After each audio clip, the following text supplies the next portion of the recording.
우리가 살아가는 이 세상은 좀 요즘 많이 싸움과 갈등이 끊이지 않는 이 세상인 것 같습니다. 그러다 보니까 사람들의 마음 한편에서는 좀 평화스러운 그런 시간들이 왔으면 좋겠다라는 생각을 많이 가질 때가 있습니다.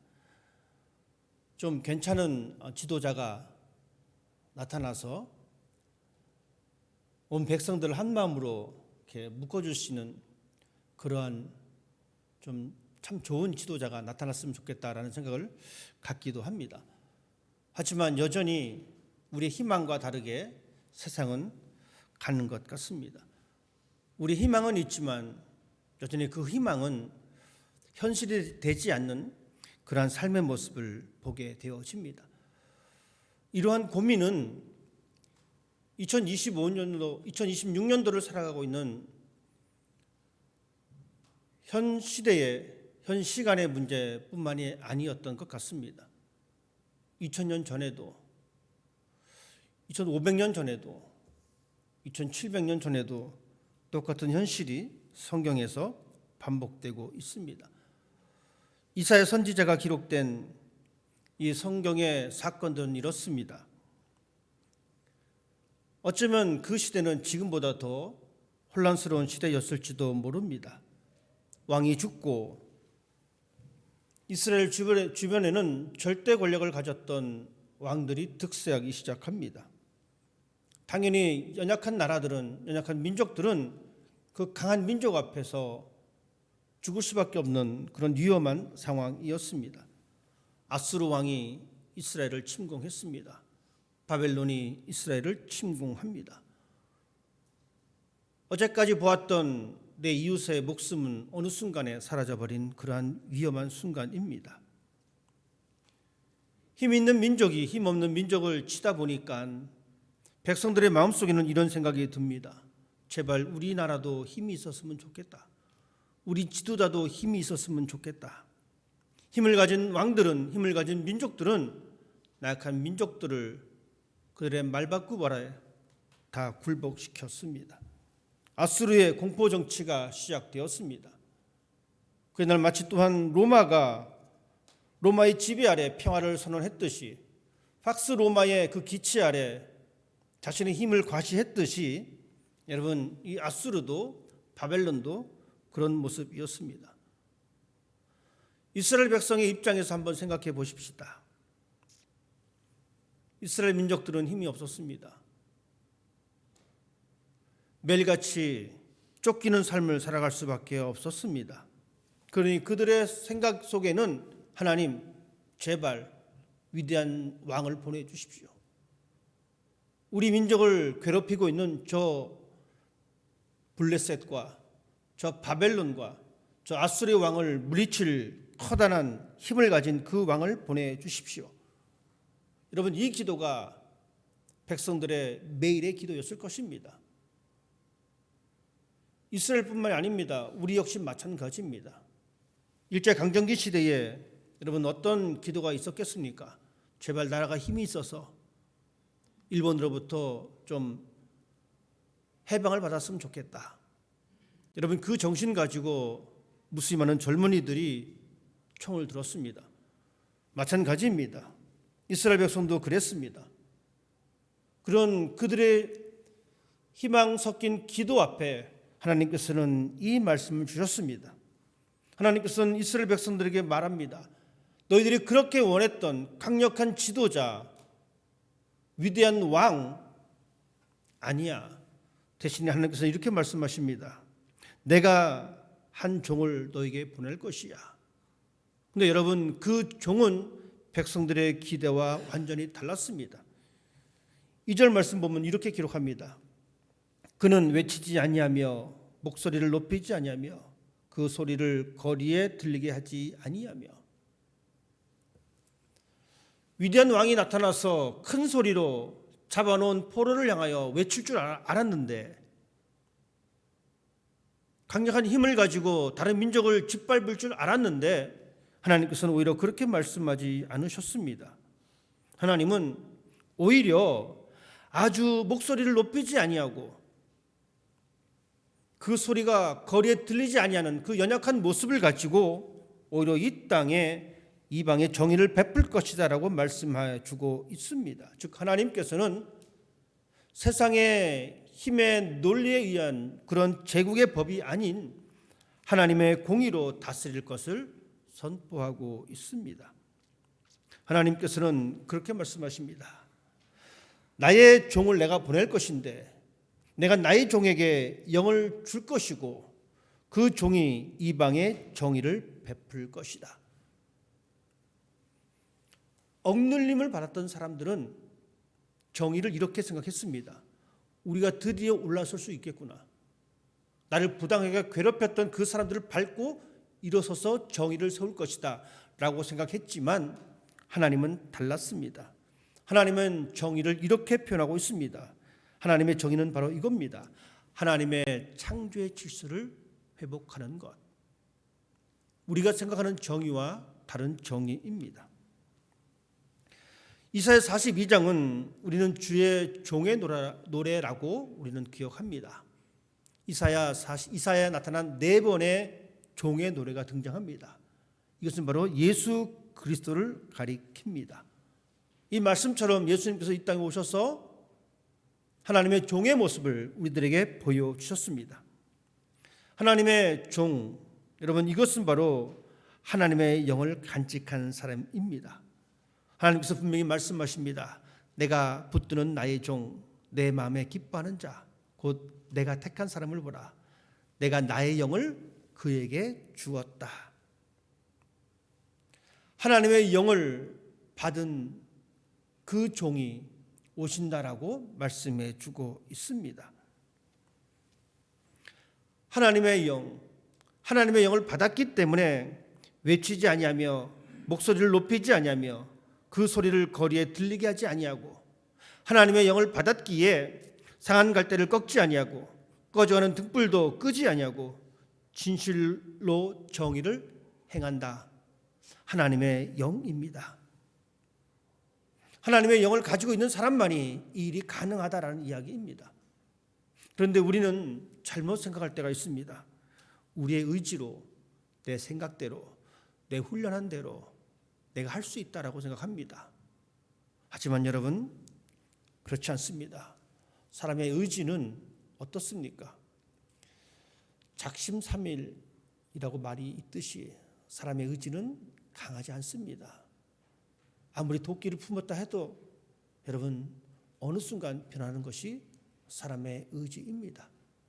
그래서 내가 훈련한 대로 내가 쌓아놓은 그 수양대로 내가 목소리를 높이지 않겠다, 상한 갈대를 꺾지 않겠다, 꺼져가는 등불을 내가 끝까지 살피겠다, 그럴 수 없습니다. 죄송하지만 그럴 수 없습니다. 대신 우리가 그 일을 할 수 있는 것은 하나님의 영을 받아야 합니다. 그 하나님의 영을 받아야지만이 우리는 이 땅에서 하나님께서 기뻐하시는 종의 모습을 간직하며 살아갈 수가 있습니다. 그런데 우리들은 이런 하나님의 영과 무관하게 나는 하나님의 기뻐하시는 종이 될 수 있어요 라고 착각하면서 살아가고 있습니다. 얼마나 교만한 모습입니까? 성경은 우리에게 분명히 말씀하고 있습니다. 하나님께서 그에게 영을 주실 그때에 그 영이 이 땅에 오셔서 하나님의 귀한 일들을 감당했다라는 사실입니다. 하나님께서 기뻐하는 사람은, 하나님의 영을 간직한 사람은 이 땅의 정의를 외칠 수가 있습니다. 정의는 옳고 그름을 바로잡는 것이 정의가 아닙니다. 정의는 말씀드렸다시피 하나님의 질서를 바로 세우는 것이 정의입니다. 하나님의 질서를 내 힘으로 세울 수 없습니다. 하나님의 창조의 질서를 내 의지로 세울 수가 없습니다. 대신 우리는 하나님의 영으로 하나님의 정의를 세울 수 있습니다. 여전히 세상은 자신의 세계를 만들려고 하는 그 힘이 존재하고 있습니다. 자신의 방식대로 이 세상을 다스리려고 합니다. 하지만 이 세상에는 두 가지 법칙이 존재합니다. 세상의 방식과 하나님의 방식입니다. 세상은 세상의 방식대로 자신들의 정의를 세우려고 하지만 하나님은 하나님의 방식대로 하나님의 정의를 세우려고 합니다. 세상의 방식은 어떻습니까? 여러분, 세상의 방식은 힘의 논리가 작용합니다. 힘 있는 민족이 힘없는 민족을, 힘 있는 나라가 힘없는 나라를 자신의 힘의 방법대로 정복하려고 합니다. 경제적인 힘이 있는 사람은 경제적으로 힘이 없는 사람을 부수려고 합니다. 다수의 사람은 소수의 사람을 억누르려고 합니다. 강한 군대의 힘을 가지고 있는 그 나라가 여러분 강제적으로 모든 것을 제압해 버립니다. 그리고 자기 자신을 드러냅니다. 여러분, 이것을 크게 생각할 필요도 없습니다. 개인적으로 한번 생각해 보십시다. 우리도 살아가면서 이 세상의 방식대로 정의를 실현하려고 할 때가 참 많이 있습니다. 내가 가지고 있는 재산을 통해서 좀 없어 보이는 사람을 무시하려고 하는 그 경향을 가지고 있습니다. 내가 좀 많이 배웠다라고 해서 좀 덜 배운 사람을 향해서 무시하는 경향을 가지고 있습니다. 이 안타까운 현실은 이 공동체 속에서도 드러납니다. 안타깝게도 교회에서도 그 모습을 보일 수가 있습니다. 좀 많이 버는 사람, 많이 배운 사람, 심지어 가지고 있는 직분을 통해서도 자신의 힘을 드러내려고 하는 사람이 존재한다라는 이야기입니다. 그 방식대로 자신의 활동의 영역을 넓혀갑니다. 나는 이만큼 있으니 내 목소리는 이만큼 커도 돼. 나는 교회에서 이런 직분이 있으니 이만큼 내가 소리를 낼 수 있어. 그러나 여러분 보십시다. 하나님의 방식은 어떻습니까?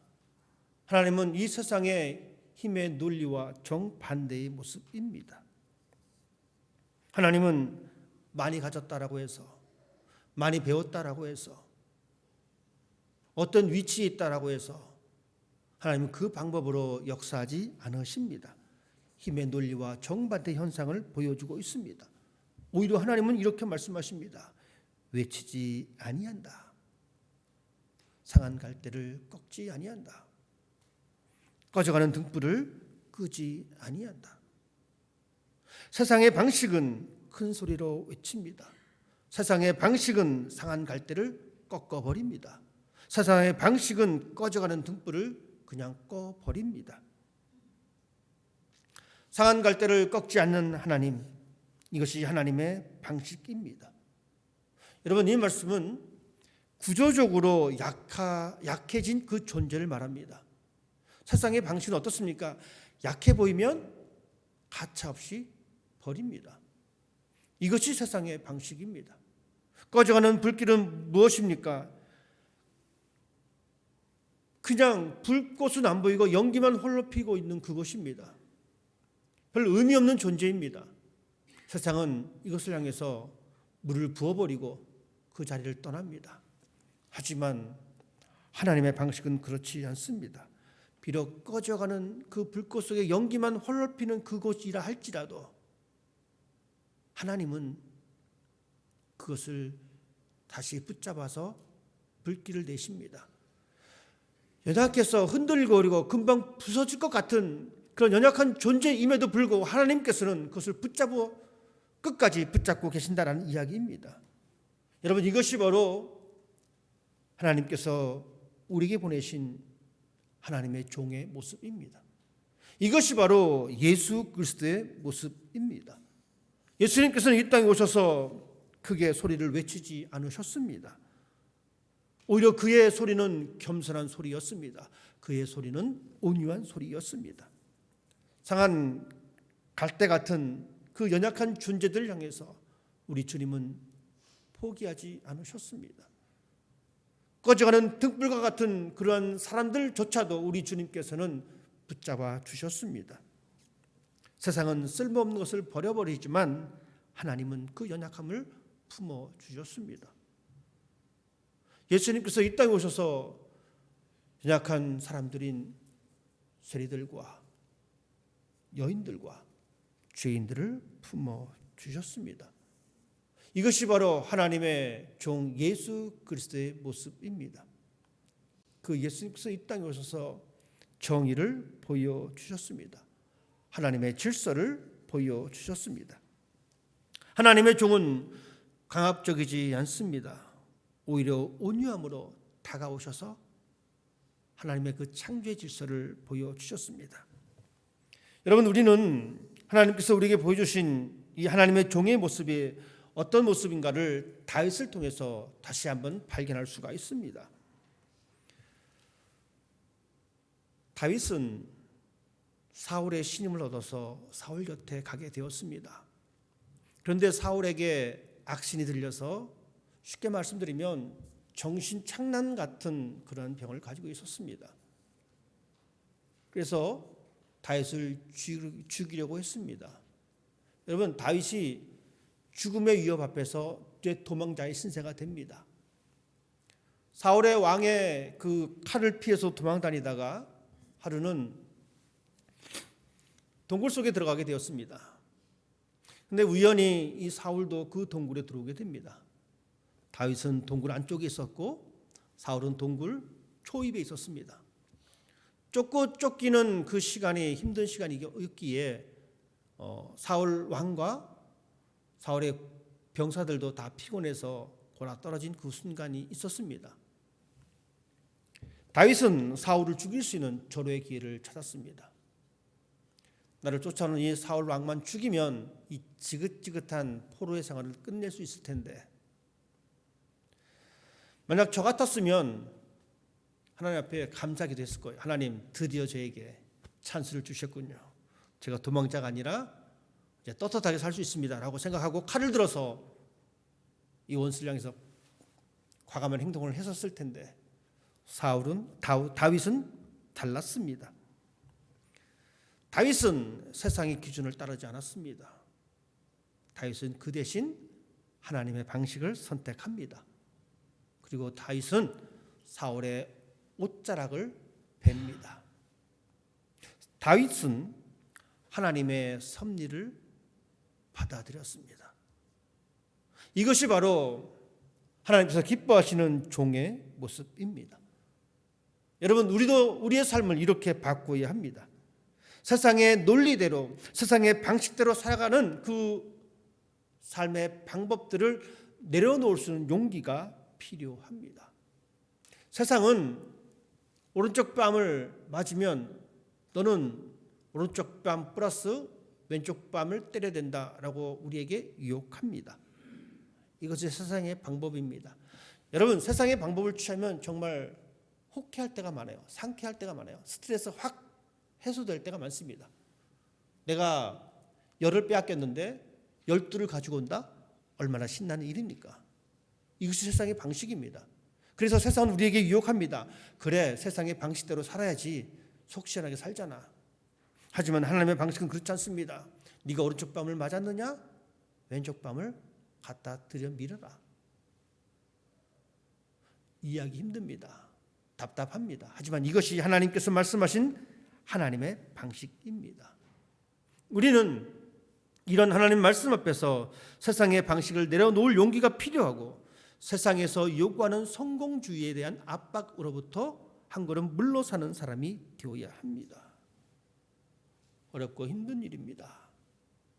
하지만 성경은 우리에게 그것을 말씀해 주고 있고, 하나님은 그 종을 우리에게 보내주셨습니다.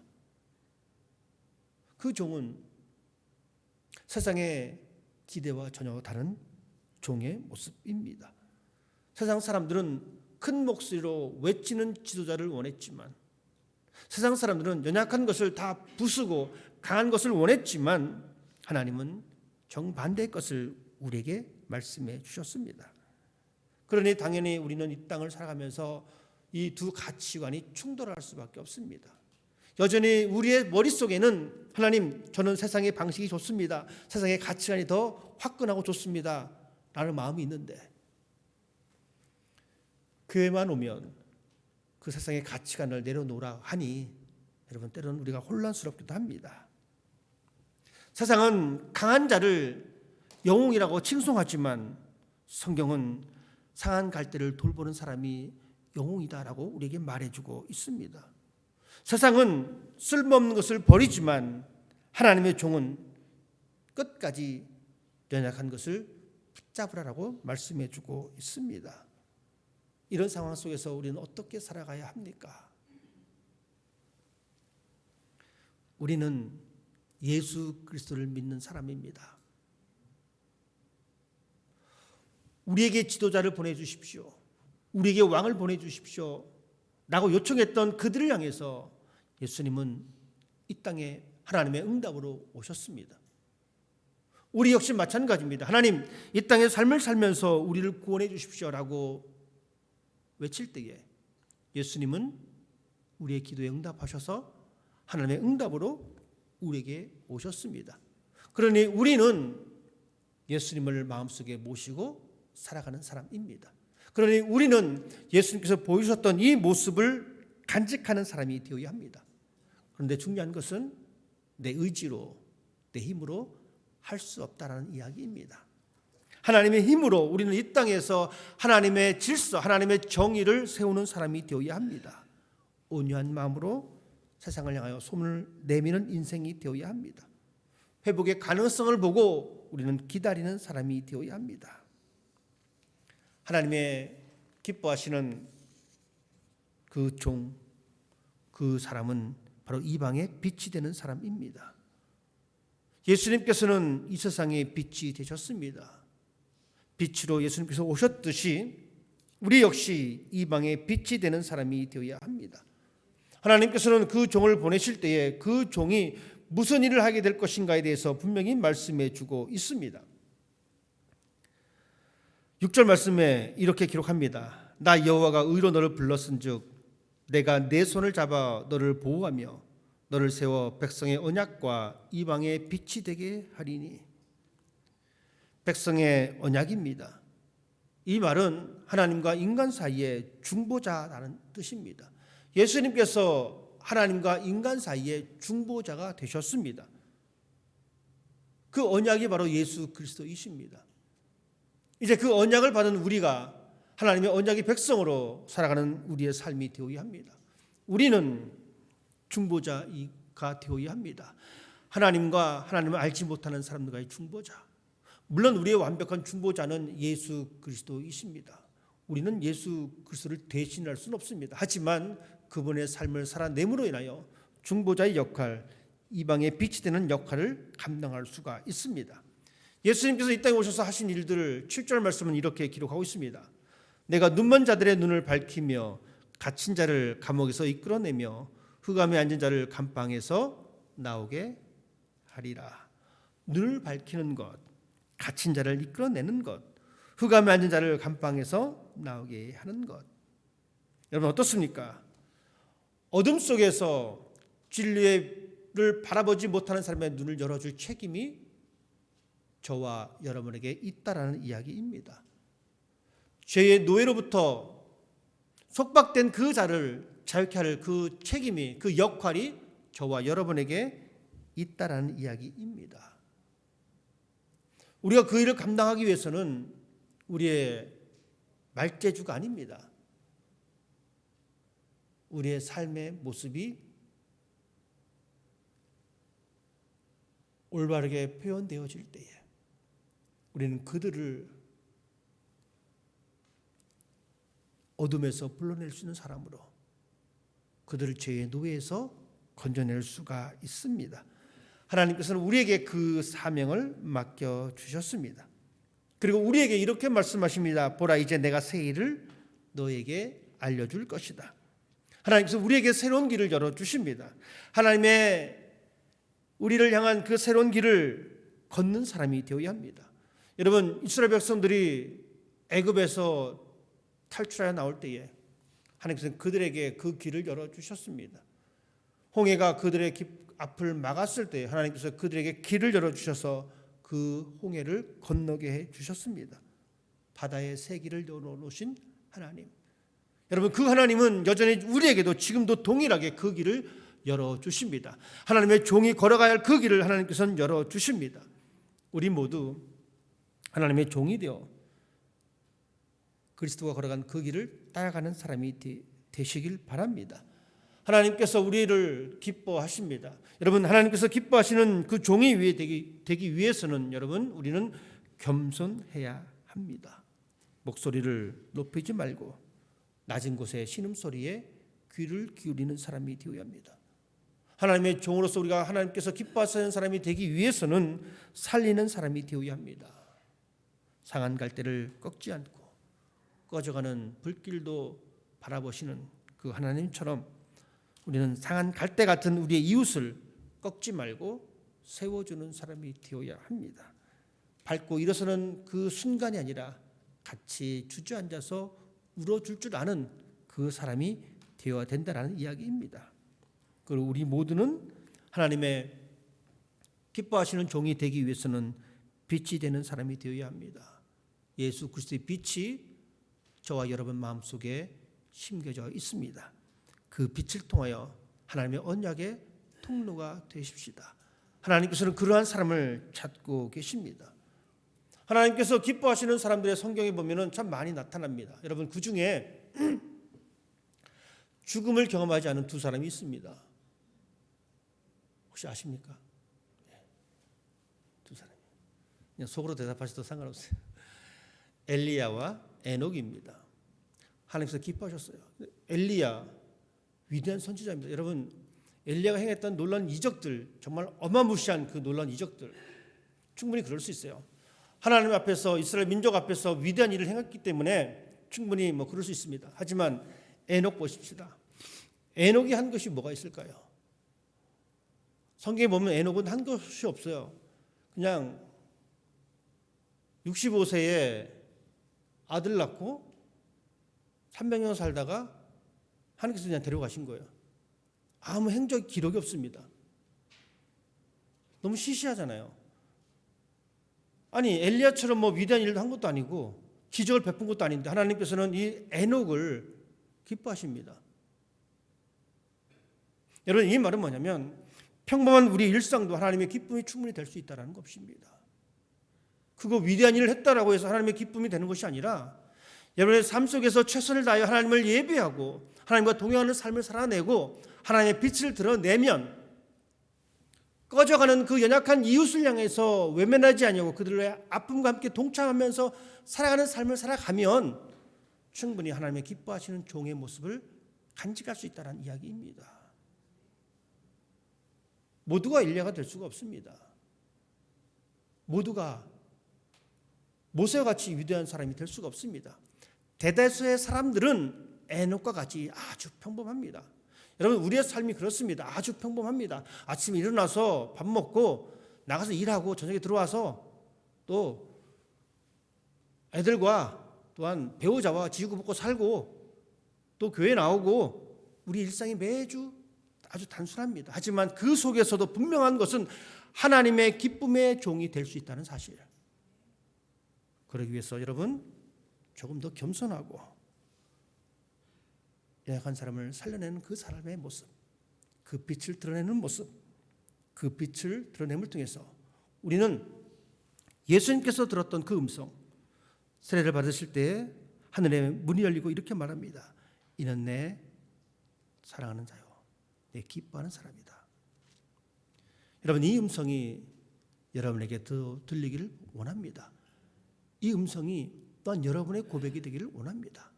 우리 모두는 충분히 하나님께서 기뻐하는 사람으로 살아낼 수가 있습니다. 올 한 해 이 말씀처럼 하나님의 기쁨으로 채워지는 여러분 삶 되기를 주님의 이름으로 부탁을 드립니다. 기도하겠습니다.